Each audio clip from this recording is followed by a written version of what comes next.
Bom dia, pessoal. Vamos para mais uma aula da disciplina de microprocessadores.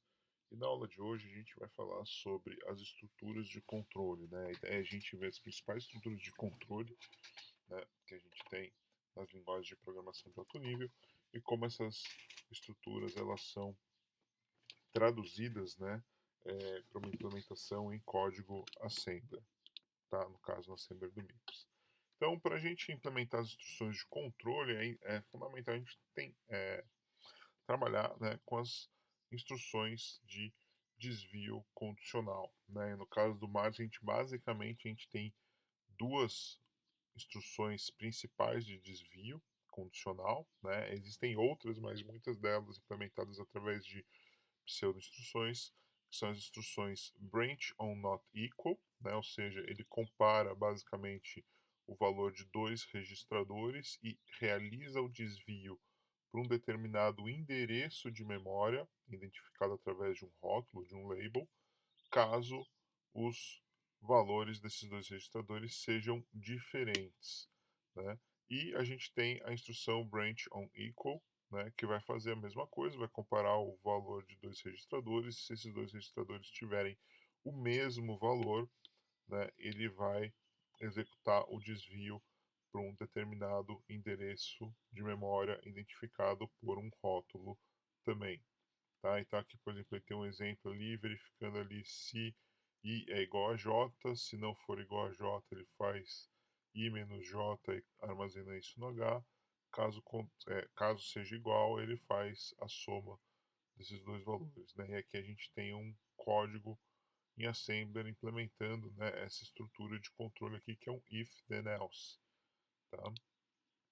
Então as instruções branch not equal e back ela possuem um campo imediato, né, que possui a quantidade de palavras que devem ser saltadas para chegar à instrução marcada pelo label. Tá? Isso é mais uma questão interna, né, de como a instrução de desvio branch not equal back elas são implementadas, né? Na prática a gente simplesmente trabalha com label e o próprio montador ele vai fazer esse cálculo de qual que é o valor imediato que tem que ser codificado lá na instrução para ele saltar para o ponto de memória, para o endereço onde você tem aquele label. Né? O número num branch not equal ele pode ser positivo. Quando ele é positivo, eu desvio, estou fazendo um desvio à frente do endereço que a instrução de desvio está codificada. Se ele for um valor negativo, esse desvio ele vai ser realizado para trás, né? Ou seja, eu volto para o endereço anterior. A instrução de jump ela tem uma definição um pouquinho diferente, né, de como ele codifica. A instrução de jump é um desvio incondicional, né, que basicamente ele vai marcar ali, ele vai usar um endereço, né, ele codifica na verdade 26 bits dentro da instrução de jump, e aí ele pega 4 bits do PC atual para compor o endereço final ali do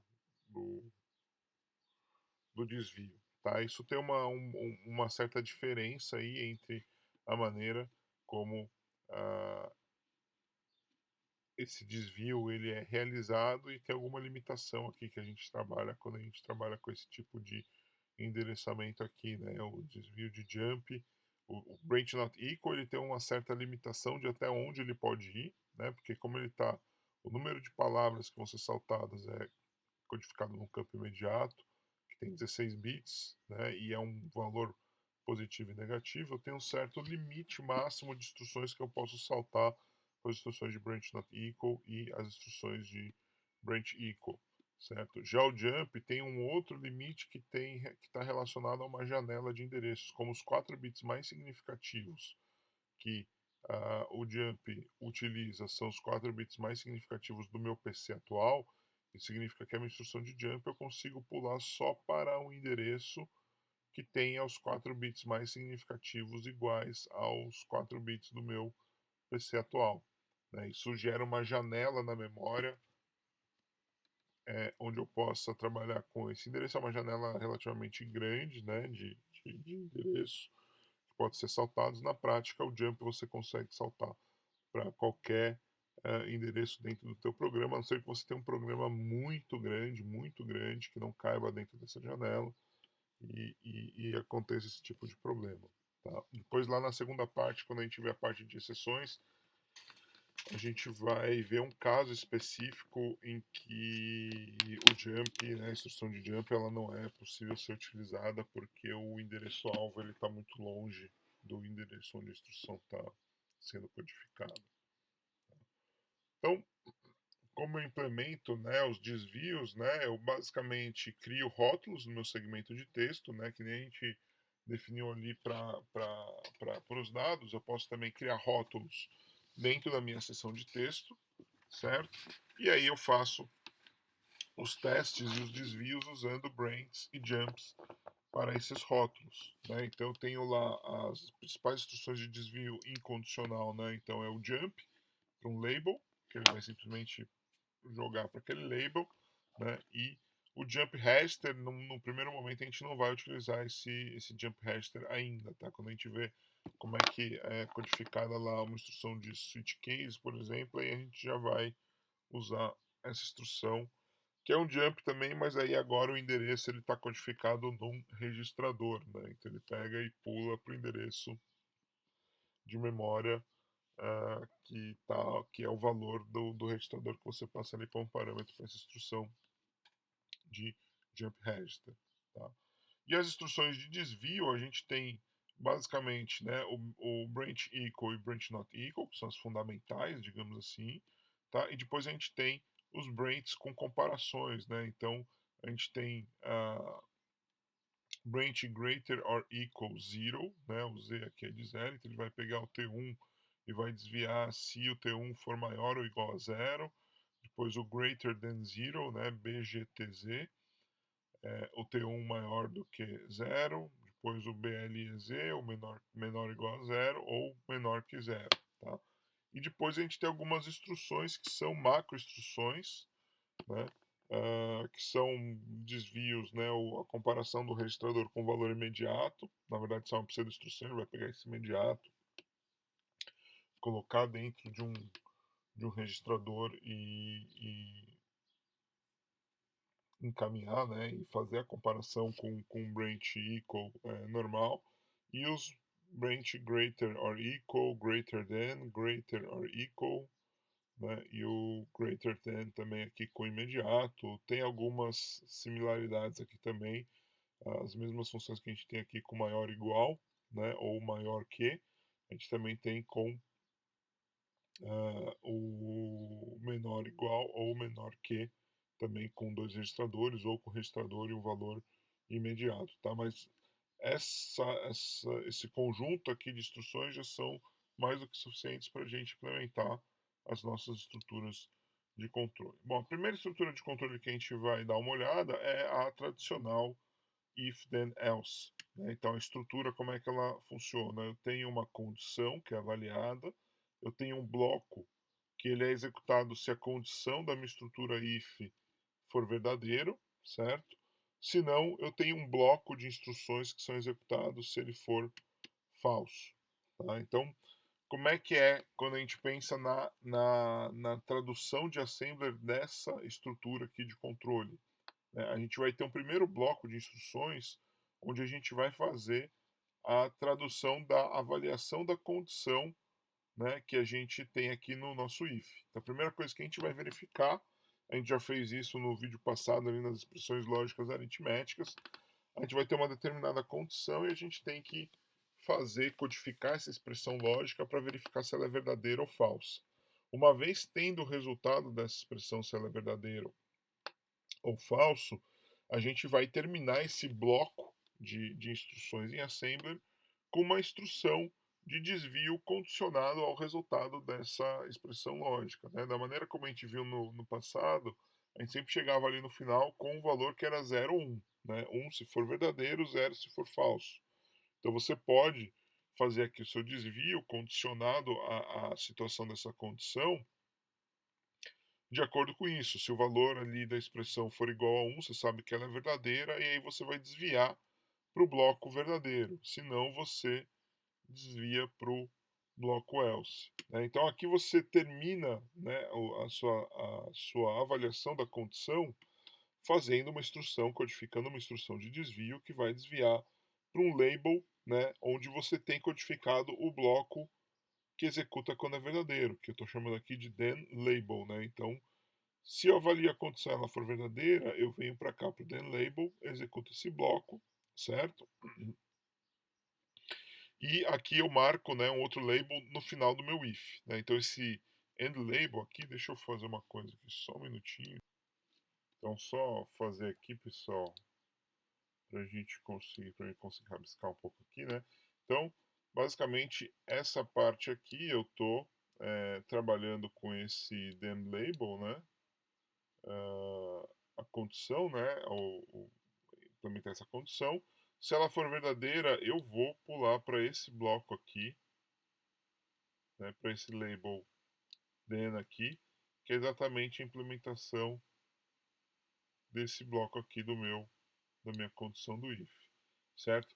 Esse end label aqui, ele vai marcar o final do meu if, ele seria análogo a essa fechada de chaves aqui que a gente tem dentro do nosso if, certo? Então, eu avalio a minha condição, se ela for verdadeira, eu pulo para o meu label then, executo ele, chego no final lá do meu if e posso continuar o meu programa.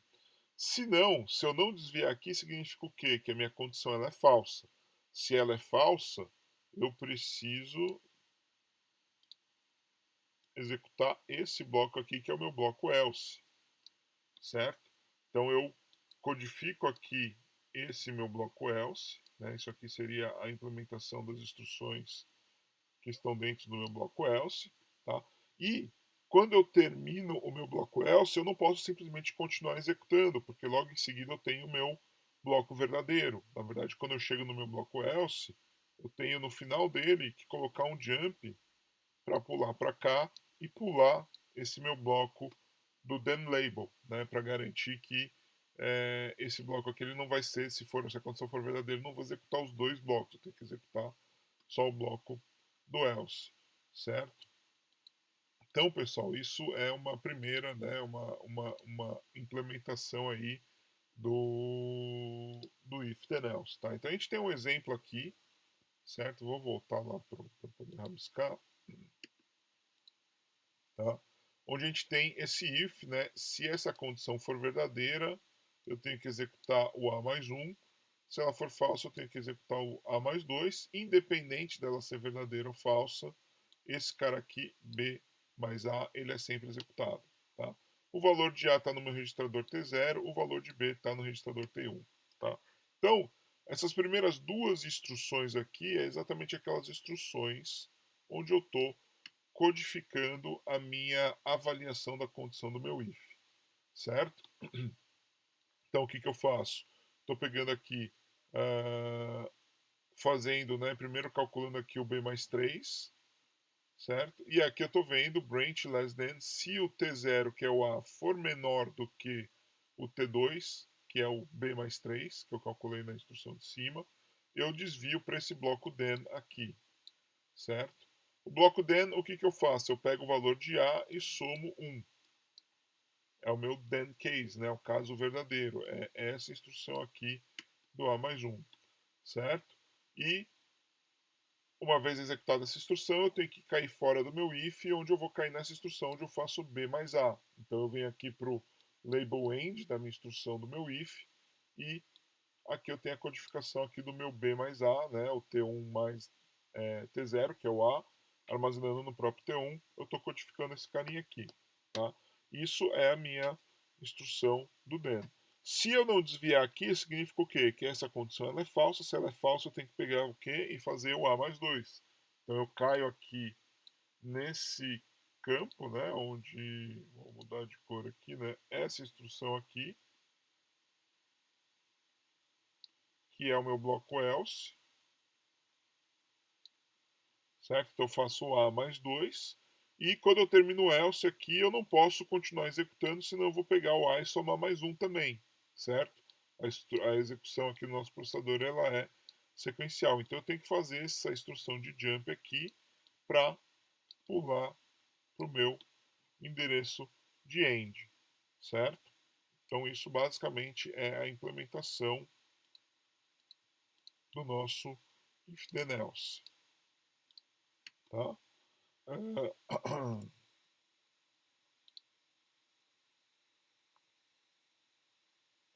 Esse aqui é um outro. Bom, esse aqui é um outro exemplo onde eu tenho agora aquele mesma situação daquele código, tá? Só que nessa situação eu não tenho o bloco else. Isso é muito comum, às vezes você ter só um if. Se uma condição é verdadeira, você faz alguma coisa. Se ela não for verdadeira, você não vai fazer nada. Você não tem o teu bloco else aqui codificado, né? Então aqui a gente tem esse mesmo exemplo, mas eu estou tirando fora essa parte aqui do meu else. Tá? Então, tirando essa parte aqui do meu else, se a gente usar aquela mesma estratégia de codificação que eu mostrei para vocês, a gente tem aqui o nosso a implementação, né, da nossa avaliação de condição. Se for verdadeiro, ele vem para cá, certo?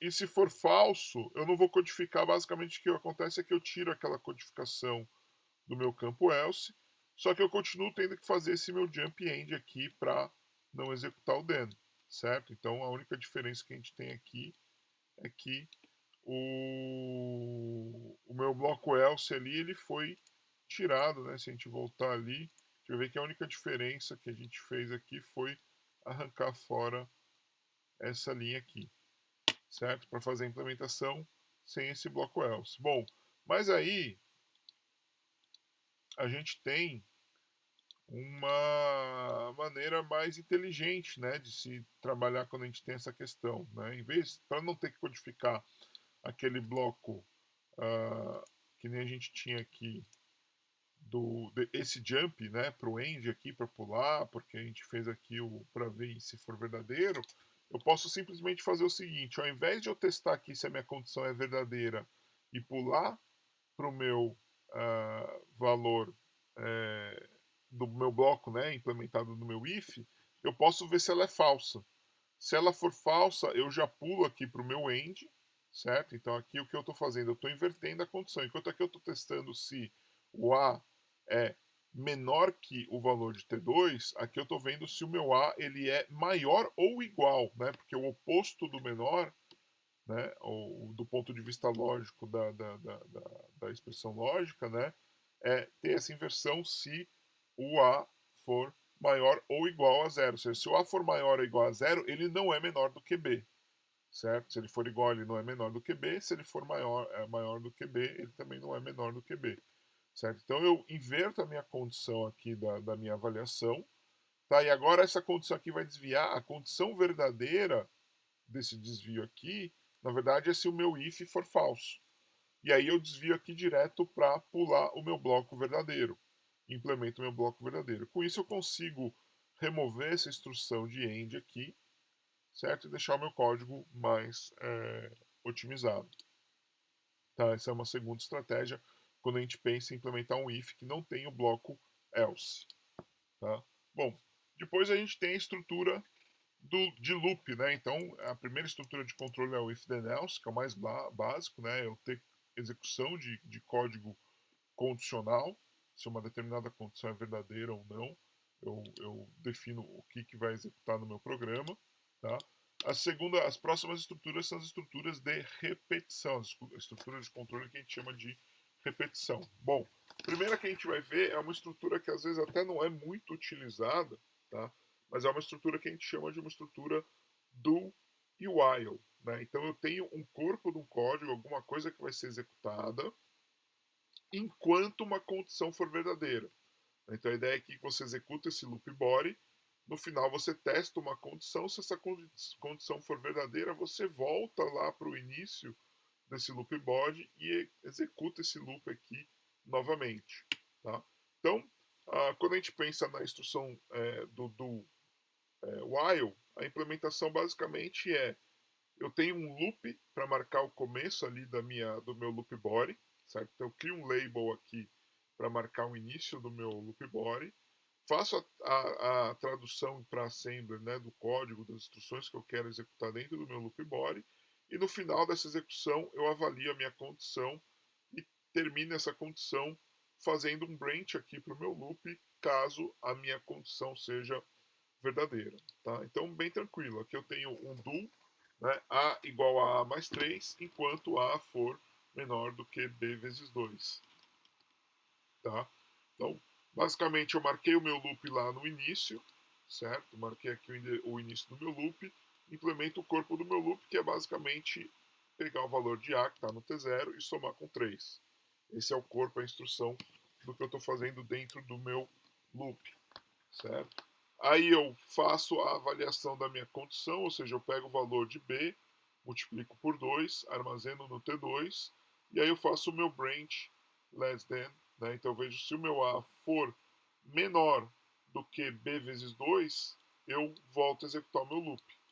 Volto para cá, vou somar mais 3 de novo no A, vou fazer a multiplicação ali e vou ficar implementando o meu loop.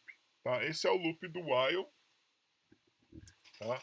Aqui ele está mostrando simplesmente uma otimização que eu posso fazer, que é extrair de dentro do meu loop while as coisas que são invariantes. Né? Então, por exemplo, vocês percebem aqui que nesse loop while, se ele executar 1 milhão de vezes, ele vai fazer essa multiplicação do valor de B por 2 1 milhão de vezes.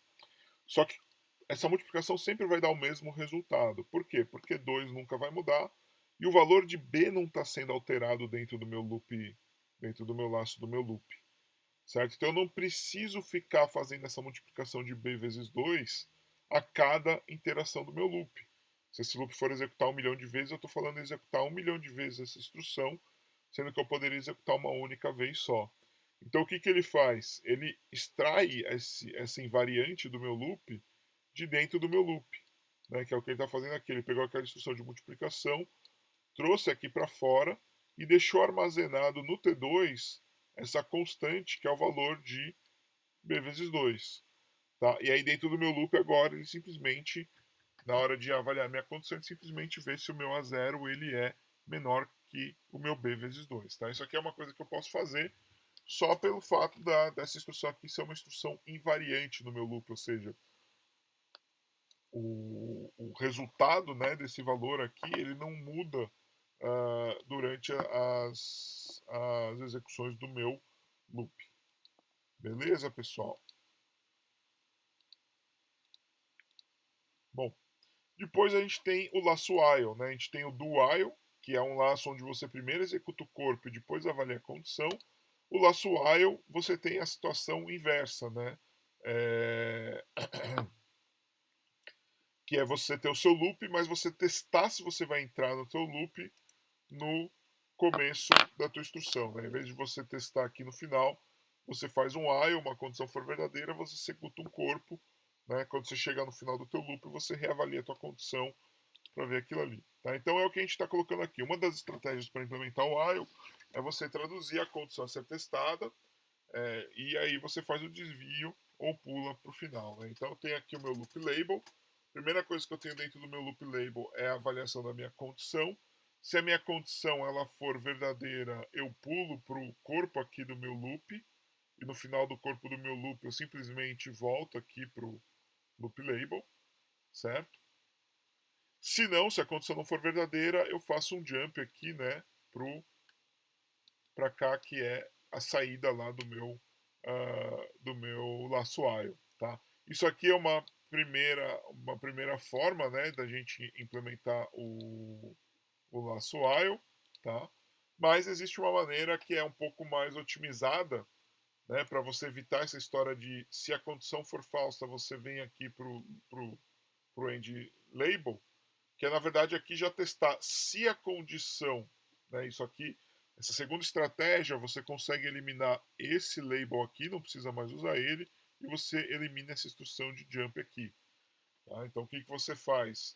Você, ao invés de testar aqui se a condição é verdadeira, para vir para o corpo do seu loop e executar o seu loop, você testa se a condição for falsa. É mais ou menos aquela mesma estratégia do if quando você não tem o bloco else. Em vez de você testar se o if é verdadeiro para pular para o bloco verdadeiro, você testa se o if é falso para já cair fora, né, da sua estrutura de if, porque a condição é falsa. Aqui é mais ou menos a mesma coisa. Em vez de eu testar se a minha condição do while é verdadeira, eu testo se ela é falsa. Se ela for falsa, eu caio fora do meu loop.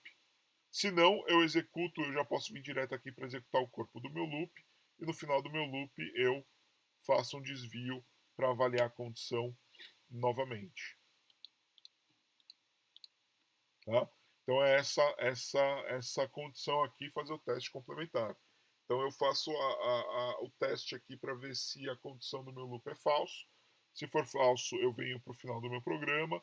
Se não, eu executo o corpo aqui do meu loop, né, e vou fazer o meu jump aqui de volta para esse loop. Tá? Então aqui eu tenho esse pseudocódigo do while aqui. Se o A for menor ou igual a C mais 4, ele vai fazer o A mais 3. Tá? Enquanto o A for menor do que C mais 4, ele vai ficar executando isso. E depois do while, ele tem essa instrução aqui que ele soma o B com o A. Tá?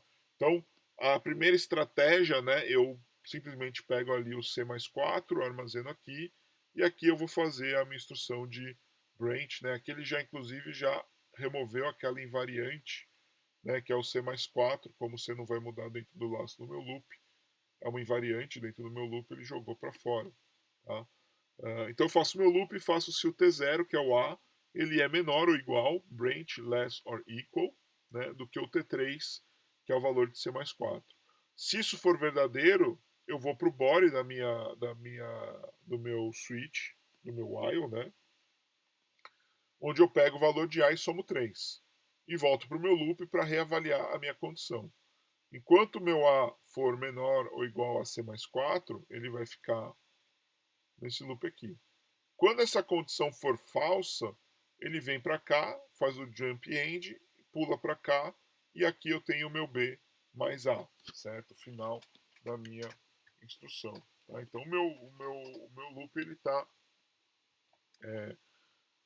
basicamente codificado aqui. Nota como a estratégia 2 acaba gerando um código bem mais enxuto, bem mais compacto, né, com menos instruções.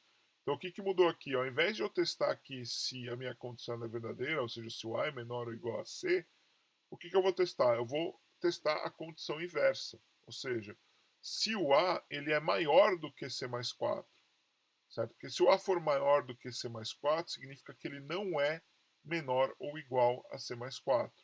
Então eu tenho a mesma condição, só que agora em vez de eu testar o verdadeiro, vir para o body, executar o body e ter esse jump para o final aqui do meu loop, eu simplesmente vejo se ela for falsa. Se ela for falsa, eu já pulo aqui, caio fora do meu loop, certo? E aí vou fazer o B mais A. Se ela for verdadeira, eu venho aqui, implemento o corpo do meu loop, que é o pegar o valor de A e somar 3, e no final do meu A eu sempre tenho um jump para voltar para o meu loop, né? E reavaliar essa condição aqui. Tá? Essa é basicamente a implementação do meu laço while. 99,9% das vezes o laço while é bem mais fácil você implementar ele usando a estratégia 2, tá? E não a estratégia 1. Tá? Para fechar os laços de repetição, a gente tem a nossa estrutura de for. Tá? O for ele é uma estrutura de repetição que ela você tem uma condição, mas você também tem um código onde você pode inicializar uma variável, que geralmente é uma variável que vai ser um contador para definir quantas vezes esse loop aqui vai ser executado, e no final você tem um update desse valor desse contador. Tá? Então, a maneira mais fácil de implementar um laço for, na verdade, é converter uma estrutura de for em um loop while. Certo? Como é que você faz isso? Fazendo, né, essa equivalência aqui do que seria um loop for, usando um loop do tipo while. Né? Então você vai ter, antes de entrar no teu loop, você vai codificar essa instrução aqui de inicialização do seu laço for, certo? Você vai então implementar o seu while, que é o seu controle do loop, onde você vai ter a tua condição sendo avaliada. Se ela for verdadeira, você executa o corpo do teu loop. E a diferença aqui do while é que ao invés de no final do corpo do loop você já pular para o while para retestar a sua condição, você também tem que fazer o update, né, da sua condição aqui, que vai ser geralmente incrementar o valor de uma variável, algo nesse sentido. Né? Isso é geralmente o que a gente tem quando a gente implementa um laço for. Tá? Então a gente tem aqui um exemplo né, o código seria esse aqui, né? Eu tenho uma variável sum igual a 0, o sum está no registrador T2, eu tenho um for aqui com i igual a 0, a minha condição de inicialização, eu pego a minha variável i, zero ela, enquanto o meu i for menor do que n, eu vou fazer esse somatório aqui do i, mas esse somador, né, que eu estou somando os n primeiros números naturais, digamos assim, calculando o somatório disso. Tá? E o meu update, eu pego o meu i e incremento ele. Então começa em 0, a cada passo eu estou incrementando o valor de i, quando o i for menor, enquanto o i for menor do que um valor n, ele está executando o meu laço. Tá? O n está no T0, o i está no T1 e o sum está no T2. Tá? Então a primeira coisa que eu faço é pegar esse for e traduzir para uma estrutura de while.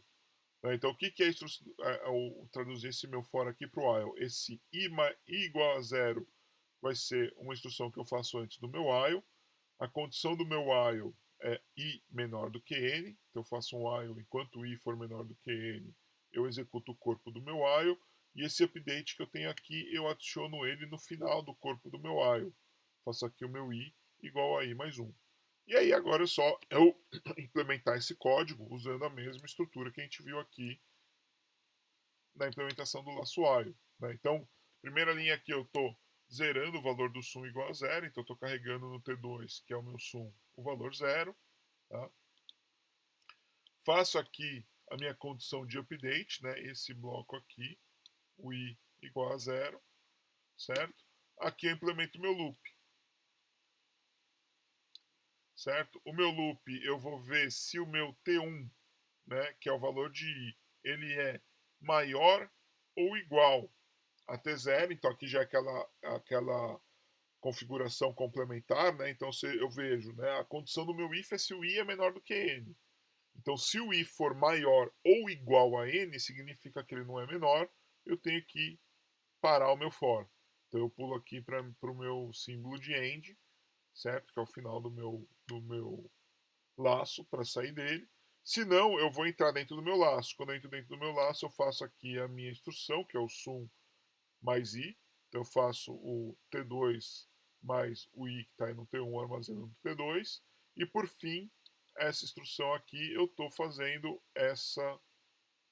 esse update aqui do i++, né, que seria também aqui igual a esse bloco i mais 1, certo? Então eu pego o valor de T1, somo mais 1, armazeno no T1 e aí volto para o meu loop aqui para variar. Bom, o i já é maior ou igual ao valor de n? Não, então eu executo isso aqui mais uma vez e assim sucessivamente até chegar nessa condição ela ser verdadeira, que é a condição falsa ali do meu for, e eu cair fora do meu loop for. Beleza? Então, bem tranquilo, o loop for ele a gente consegue codificar ele como um caso específico do loop while, né, implementando essa ideia da inicialização de um valor dentro de um loop for e a atualização desse valor, que é um trecho de código que é adicionado no final do meu loop for. Tá? Além disso, a gente tem as instruções de break e continue, que podem ser implementadas dentro das estruturas de repetição. Então, dentro do meu for aqui, eu poderia ter alguma coisa do tipo, se um valor é igual a tanto, eu dou um break, né, ou eu dou um continue. Tá? O que é o break? O break é muito simples. A implementação do break, da instrução break, quando você chega nela, é você fazer um jump para a saída, né, para o label que define, que marca a saída da tua estrutura de repetição. Tá? O continue, né, a instrução de continue, se for um loop while, é muito simples. Você faz um jump para o teu loop label. Tá? Mas se for uma instrução de for, que você tem aquele bloco de update, né, num for loop, é um pouquinho diferente, porque antes de voltar para o teu loop label, você precisa executar o teu código de update. Tá? Então, no caso de uma instrução de for, onde você tem uma instrução de continue, o que você faz? Você cria um label para marcar aonde você faz o seu update do teu loop for, certo? E aí o teu continue dentro do for vai ser um jump para esse update label. Tá? Então a única diferença que tem entre o continue do while e do for é que no caso do for você não pode pular para avaliar o próximo laço do seu loop. Você tem que antes executar, né, esse teu update aqui no caso, que é o I++. Né? Então eu teria que executar essa instrução aqui de T1, nesse caso específico, por exemplo, se eu tivesse um continue aqui no meio do meu for, eu teria que executar esse T1 mais 1 aqui, antes de fazer o jump para o meu loop e continuar a minha execução no próximo passo do meu loop ali. Beleza? Basicamente o que ele está colocando aqui. Então aqui, por exemplo, um while com uma condição, né, que dentro do while você tem o if break. Então aqui ele está só colocando essa questão, né, ele tem aqui ele não está implementando tudo, a naive translation aqui, né, você faz a implementação desse teu if aqui, mas no caso aqui ele está comentando aqui, ele está colocando isso como uma tradução ingênua, porque na verdade o que você pode fazer aqui, como você tem if a menor do que b, a execução desse if aqui é um break, você pode na verdade já codificar o teu if, e se a condição for verdadeira, você já pode direto executar o teu break, né, que vai ser um jump para o loop, fazendo um loop.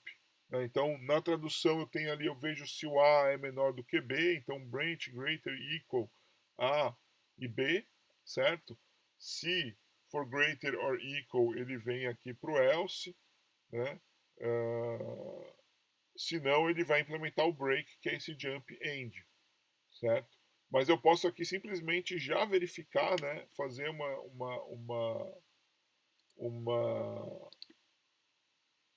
uma tradução onde eu já vejo, né? Se o T0 for menor do que o T1, ou seja, essa condição que for verdadeira, A menor do que B, eu já faço direto o meu break e já pulo direto para o meu end. Tá? Então, só um detalhe aqui, né, da maneira de implementar o break, às vezes você pode ter uma implementação.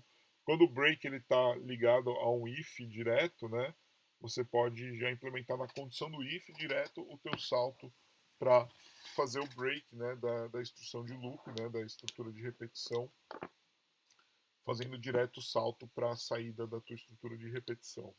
Tá? Laços indefinidos, né? Então é muito simples, né? O while true aqui eu simplesmente não tenho a minha avaliação de condição. Eu tenho um código, no final desse código eu faço um jump incondicional para retornar para o começo dele.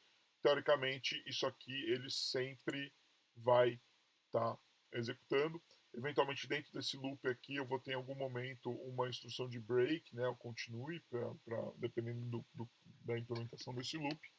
Tá? Então, continue simplesmente é um jump ali para o meu loop label, né? E o break, simplesmente eu faço um jump para o meu end label. Né? Então, isso aqui vai ser necessário se eu tiver um break. Se eu nem tenho um break aqui dentro do meu loop, né? Uma instrução de break, né? A implementação, né? Em alto nível, né? Que seria o break, eu nem preciso desse end label que eu tenho aqui. Tá? Nota, tomem cuidado que o break aqui eu estou me referindo ao break, uma estrutura que a gente tem em alto nível, tá? No mas vocês vão ver que existe uma instrução chamada break, mas é uma coisa totalmente diferente do break que a gente está comentando aqui. A gente vai falar um pouquinho sobre isso mais lá para frente, no ano que vem, quando a gente estiver vendo a parte de exceções do processador, interrupções e exceções que o processador possui. Tá? Para finalizar aqui um exercício, então, né? Então eu tenho aqui ó, um pseudocódigo, né? O total igual a zero. Eu tenho um for aqui, um i igual a zero, i menor do que n, eu executo isso aqui. Né? Se essa condição for verdadeira, eu continuo a executar o meu for, né? Ou então eu pego e faço somatório, né, no meu valor total. Muito parecido com o exemplo que a gente tinha aqui do for, só que agora eu tenho uma instrução de continue aqui no meio. Tá? Então, basicamente a implementação é isso aqui. Né? Aqui eu estou fazendo o meu total igual a zero. Na verdade, aqui o total igual a zero, ele já está considerando que já está zerado. Né? Eu poderia ter aqui um LI, total está no T0, eu teria que ter alguma coisa aqui tipo LI, dólar, T0, zero. Né? Que seria essa instrução aqui para codificar esse total igual a zero. Aí eu venho para o meu for. Né? O meu for aqui eu faço meu LI T1 igual a 0, estou fazendo meu I igual a 0, certo? Aí eu avalio a minha condição aqui. Se o I for menor do que o N, né, ou seja, na verdade, se ele for maior ou igual ao N, ou seja, ele não é menor do que N, né, eu pulo para o meu end, caio fora do meu loop for.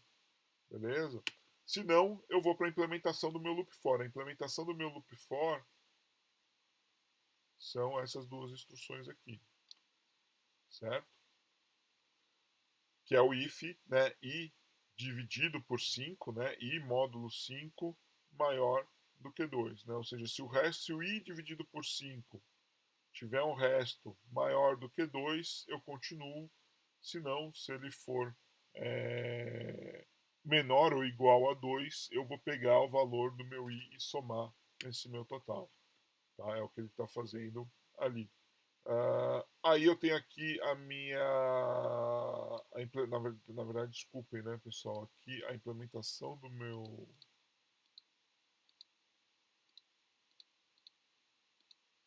A implementação do meu for vai até aqui, né? Isso aqui é a implementação desse corpo aqui, né? Essas duas instruções aqui, tá? Aí eu tenho o meu update aqui, que eu pego o meu T1, somo mais 1, certo? Esse cara aqui. Marco aqui com update, tá? Que é esse I++ que eu tenho aqui. E no final eu faço o jump para o meu loop, volto para cá para mim reavaliar o meu if e ver se eu cheguei no o meu for, né? Ver se a condição é verdadeira. Se for verdadeiro, eu continuo executando. Se for falso, eu caio fora. Tá? E aqui, se a gente for olhar o nosso corpo do nosso loop, basicamente o que ele está fazendo? Vou mudar aqui a cor da caneta para ficar melhor. Tá? Então, essas duas primeiras instruções aqui, ele está calculando esse if aqui, né? Está fazendo a avaliação dessa expressão do if. Tá? Se essa condição for verdadeira, ele implementa a pseudo-instrução, o continue, né? Do meu loop. Ou seja, se ele faz aqui primeiro, pega o valor do T1, divide por 5 e armazena no T3 o resto dessa divisão, né? Essa instrução aqui, REM, basicamente o que ela faz é isso, né? É fazer o resto da divisão de T1 dividido por 5.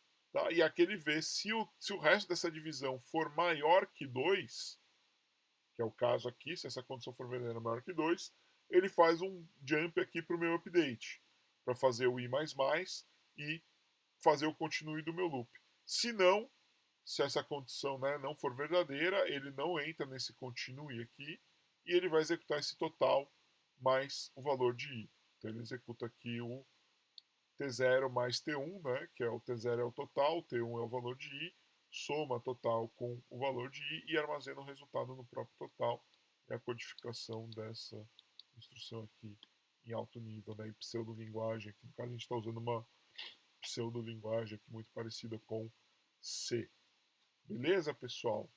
Basicamente, de estruturas de controle, o que eu tinha para mostrar para vocês é isso aqui desse vídeo, tá?